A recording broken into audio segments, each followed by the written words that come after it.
गांव के एक सिरे पर मिट्टी की दीवारों वाला एक पुराना सा घर था, जिसकी छत पर टूटी फूटी खपच्चियां थीं और आंगन में पीपल का एक विशाल वृक्ष झुका खड़ा था। यही था रामदीन का घर। एक बूढ़ा किसान, झुर्रियों से भरा चेहरा, पर आत्मा में गहराई और आंखों में शांति का सागर। रामदीन के पास ज्यादा कुछ नहीं था, बस एक छोटा खेत, 2 बैल और एक पुरानी हल जोते जाने वाली काठी। पर वो जीवन से संतुष्ट था। सुबह उठकर सूरज को प्रणाम करता और शाम ढलते ही तुलसी को जल देकर भगवान से प्रार्थना करता, जो दिया वही बहुत है।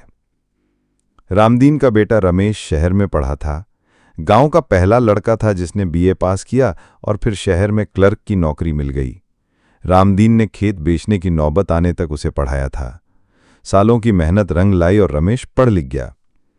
शहर में रहने के दौरान रमेश की मुलाकात कविता से हुई, एक स्मार्ट, आधुनिक, तेज तर्रार लड़की। दोनों ने प्रेम विवाह किया और कुछ साल शहर में रहे।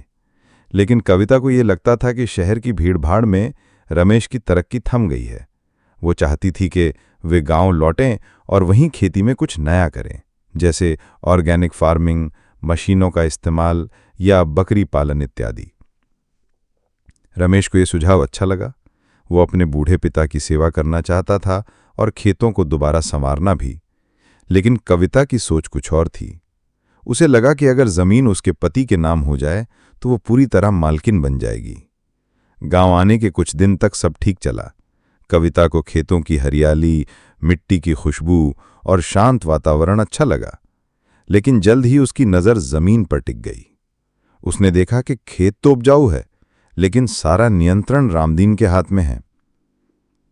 एक रात जब रमेश खाना खा रहा था, कविता ने धीमे स्वर में कहा, सुनो, कब तक हम पिताजी की कृपा पर जिंदा रहेंगे? खेत हमारे नाम क्यों नहीं हो सकते? हम मेहनत करें और मालिक कोई और हो। रमेश चौंका। क्या बात करती हो कविता, ये पिताजी की जमीन है। वो जो कुछ भी है हमारे लिए है। कविता ने चुपचाप थाली उठाई और बोली, ठीक है, फिर वैसे ही रहो। मैं तुम्हारे साथ तो हूं, पर अगर तुम खुद का हक नहीं मांग सकते तो तुमसे और क्या उम्मीद। धीरे धीरे कविता ने रमेश को मानसिक रूप से घेरना शुरू कर दिया। रोज नए तर्क, नए बहाने। कभी अपने मायके के उदाहरण देती, कभी गांव की दूसरी बहुओं की बातें करती। कुछ महीनों में ही रमेश भी टूटने लगा। एक दिन भारी मन से वो रामदीन के पास गया और कहा, बाबा, अब आप बूढ़े हो गए हैं, खेतीबाड़ी हम देख लेंगे। अगर आप चाहें तो जमीन हमारे नाम कर दीजिए, हम इसे आगे बढ़ाएंगे, मॉडर्न बनाएंगे। रामदीन ने कुछ नहीं कहा, चुपचाप बेटे की आंखों में देखा और अंदर चला गया। अगले दिन तहसील गया और कागजों पर जमीन बेटे के नाम कर दी। न कोई शिकवा, न कोई आक्रोश। कविता की खुशी का ठिकाना न रहा। वो अब खुद को खेतों की मालकिन समझने लगी। रामदीन को अब सलाह देने की भी इजाजत नहीं थी। रसोई से उसका खाना अलग हो गया। कई बार तो उसे दिन भर कुछ खाने को नहीं मिलता। धीरे धीरे वो आंगन के कोने में बनी झोपड़ी में रहने लगा। वहीं से खेत देखता और कभी कभी अकेले में खुद से बातें करता। रमेश सब कुछ देखता रहा, पर कविता के आगे उसका मन दब गया। कहते हैं ना, अगर अंतरात्मा कमजोर हो तो इंसान समझते हुए भी चुप रह जाता है। कुछ साल ऐसे ही बीते। फिर आया एक सूखा। आसमान ने जैसे बारिश देना बंद कर दिया हो। कुएं सूखने लगे, खेतों में दरारें पड़ गईं, नहरों में पानी नहीं आया और तालाबों में कीचड़ सूख गई।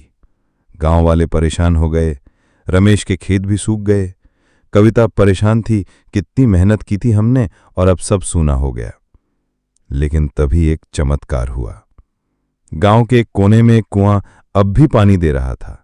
वही कुआं जिसे रामदीन हर साल खुद साफ करता, दीवारों पर काई नहीं जमने देता और उसमें नीम की पत्तियां डालकर शुद्ध रखता।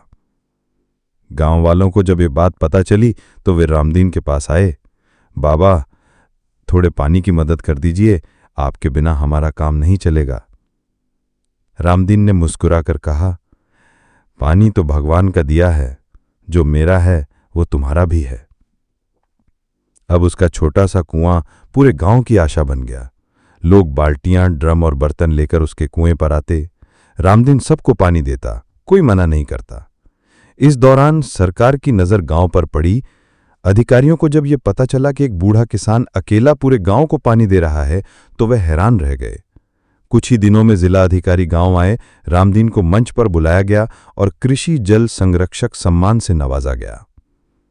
साथ ही सरकार की किसान योजना से 5 लाख रुपए की सहायता राशि भी दी गई। अब पूरी कहानी बदल चुकी थी। कविता को यह सब जानकर धक्का लगा। उस बूढ़े इंसान को जिसे वो तिरस्कृत करती थी, आज सब सलाम कर रहे थे। एक शाम जब रामदीन कुएं से लौट रहा था, कविता झुककर उसके पैरों पर गिर पड़ी। बाबा, माफ कर दीजिए, मुझसे बहुत बड़ी गलती हो गई। मैंने आपको तिरस्कृत किया, अपमानित किया। रामदीन की आंखों में आंसू आ गए, लेकिन चेहरा शांत रहा। बेटी, भूल हर किसी से हो सकती है, पर जो समय रहते समझ जाए वही सच्चा इंसान है। एक बात हमेशा याद रखना, जिस पेड़ की छांव में हम पले हैं उसकी जड़ें कभी काटनी नहीं चाहिए। माँ बाप का आशीर्वाद, उनका अनुभव और उनके साथ की छांव ही असली सुख संपत्ति है। जमीन पर अधिकार पाने से ज्यादा जरूरी है रिश्तों पर विश्वास बनाए रखना। रमेश भी वहीं खड़ा था, उसकी आंखें शर्म से झुटी हुई थीं। उस दिन के बाद कविता बदल गई। अब वो सुबह सबसे पहले रामदीन के लिए चाय बनाती, खाना झोपड़ी में नहीं, घर के अंदर सब साथ खाते। खेत की हर योजना में अब रामदीन की राय ली जाती। रामदीन ने खेती दोबारा शुरू की, लेकिन अब अकेले नहीं, पूरे परिवार के साथ। सीख: जो लोग लालच में आकर अपनों की जड़ों को काटते हैं, वे अंततः पछताते हैं। माँ बाप का आशीर्वाद, उनका अनुभव और उनके साथ की छांव ही असली सुख संपत्ति है। जमीन पर अधिकार पाने से ज्यादा जरूरी है रिश्तों पर विश्वास बनाए रखना।